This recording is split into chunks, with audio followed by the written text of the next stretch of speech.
All right, wonderful people, welcome back to this wonderful channel where we bring you back-to-back update and information as to the what. In case it's your first time of joining us on this wonderful channel, kindly go ahead and subscribe, like, comment, share, and also remember to on your notification button so that whenever our news is dropping, you will be the first. We'll collect them. Let's go down to the news proper as to the what. As they go, Ohaneze done the call to the say release Mazi Nnamdi Kanu before December. They say make that one be Christmas gift for the southeastern people and the Biafrans. And I the one that they talk say Mazi Nnamdi Kanu has it turned to a Christmas goat where we say that they used to do Christmas gift for the people. And remember that Kanu is supposed to go to court on the 15th of this month, and it is made to believe that that will be his final court outing, and he is going there for him to be released finally. And I don't know how that is going to work out. But on another information, Kepu Kepu don dey leak say na two southeast governors, senators, and some members of Ohanaeze Ndigbo na dem dey plot say make Mazi Nnamdi Kanu make dem no release am for that 15th. Say make dem move am direct go for Kuje prison. Na the plot of some people. Na factional secretary of Ohanaeze Ndigbo Isi Guzoro na him reveal this secret. And I dey tell am say oga, as you don go review this thing, make you kukuma call the names of the governor and the senators, even the members of Ohanaeze Ndigbo who are in this particular secret act, to make sure that Ohamadike one of Ndigbo did not come out of that DSS detention and go back to England, but rather that he will be locked in Kuje prison. I think the man has suffered enough, and he is suffering for a sin he did not commit. He is not Onyenwa Jesus Christ. I pray that this December that Kanu will regain his freedom so that there will be peace in the southeastern part of Nigeria. Let's go down to the full detail of that information. The Upper Social Cultural Group Ohanaeze Ndigbo has asked the federal government to release the leader of the indigenous people of Biafra, Nnamdi Kanu, as a Christmas gift for the southeastern region. The Vice President, Ohanaeze Ndigbo Worldwide, Chief Damian Okeke Ogene, stated this on behalf of the group while speaking to our correspondent in an interview on Sunday, adding that anything short of Kanu's release meant the hope of the people in the southeast had been dashed this Christmas. The call by Ohanaeze Ndigbo comes ahead of the December 15th, 2023 Supreme Court in the federal government case against Kanu. Ogene Okeke dismissed and unfounded claims that prominent Igbo people, including governors of region, were behind Kanu's continued detention. He said, "We don't want to dwell much on the politics about the release of Kanu. If he is released on December 15th, it is long overdue because competent courts of jurisdiction have on 2 occasions found him not guilty and also released him. But till now, nothing was done about it.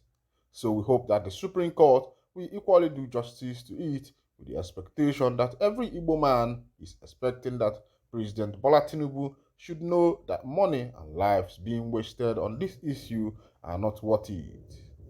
And he should therefore set the man free as Christmas gifts to the southeast if he truly wants peace to return to the region.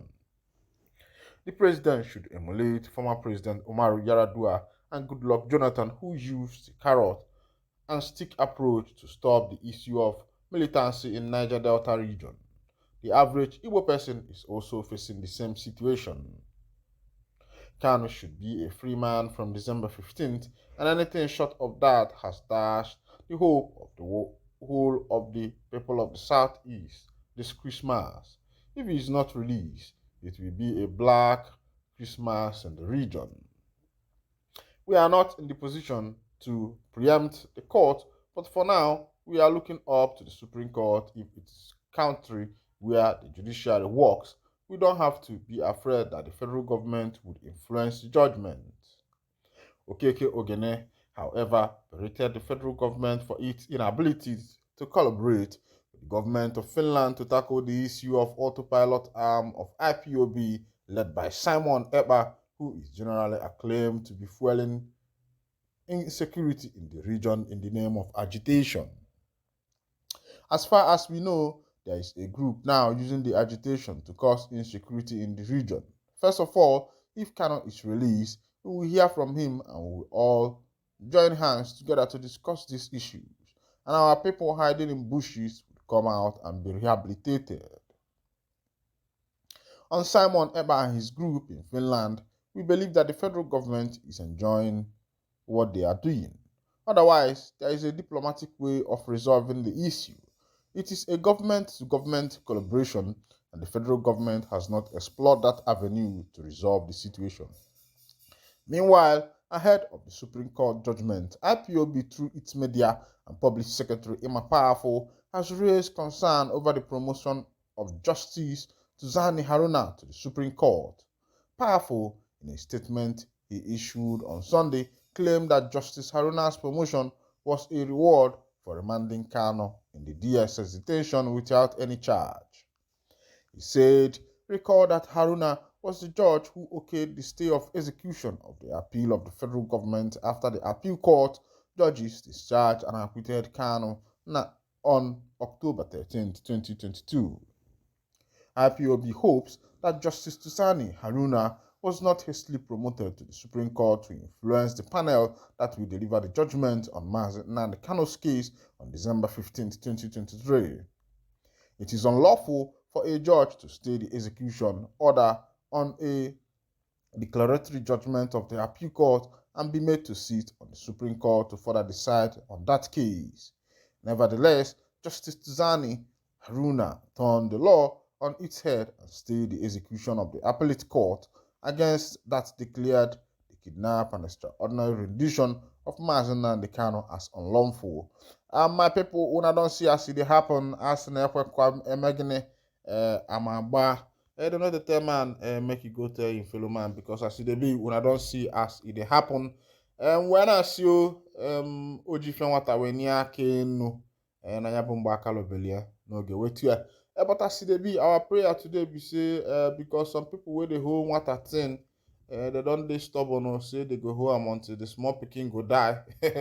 And we dey pray say anywhere where person dey hold our team make fire go shape that person nyash make we collect the things wey be say e belong to us. As it be we know say for this 15th of this month NNAMDI Kanu dey go court and people don dey leak say Justice Tuzani Haruna wey be say e dey for the appellate court they don dey promote am to the Supreme Court too because as the federal government discharged after 5-man panel gathered together and discharged and acquitted charges that were filed against NNAMDI Kanu that were based on terrorism and the rest of them, treasonable felony and the rest of them that were charged against him. And after that, he was made to the charges were discharged and acquitted. But as it is now, the then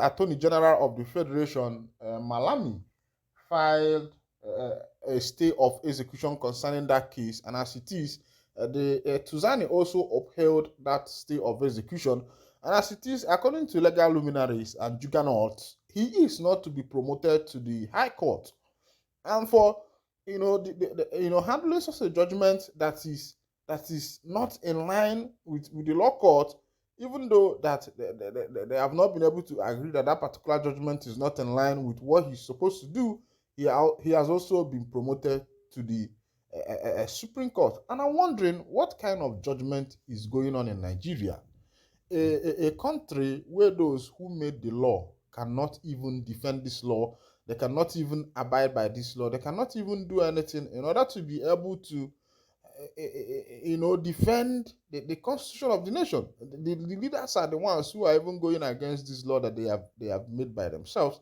And I'm wondering, how is this country going to thrive? How is Nigeria going to thrive? How is Nigeria going to come up to the first or second world country? Nigeria is still at the third world country. And as it is, there is no improvement in science, there is no improvement in technology, there is no improvement in education, there is no improvement in in governorship structure, in gubernatorial structure. And you see that some of these things are affecting the foundation of the nation. And this will let you know why the nation is falling. Everybody is fighting for agitation.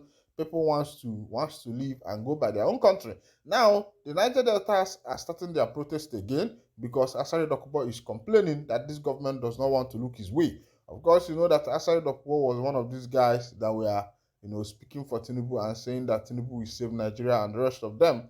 But one thing about injustice is that no more onion or beer. It does not stay in any man's house. It can either affect everybody. Thank you for listening. God bless you. Don't touch the dial.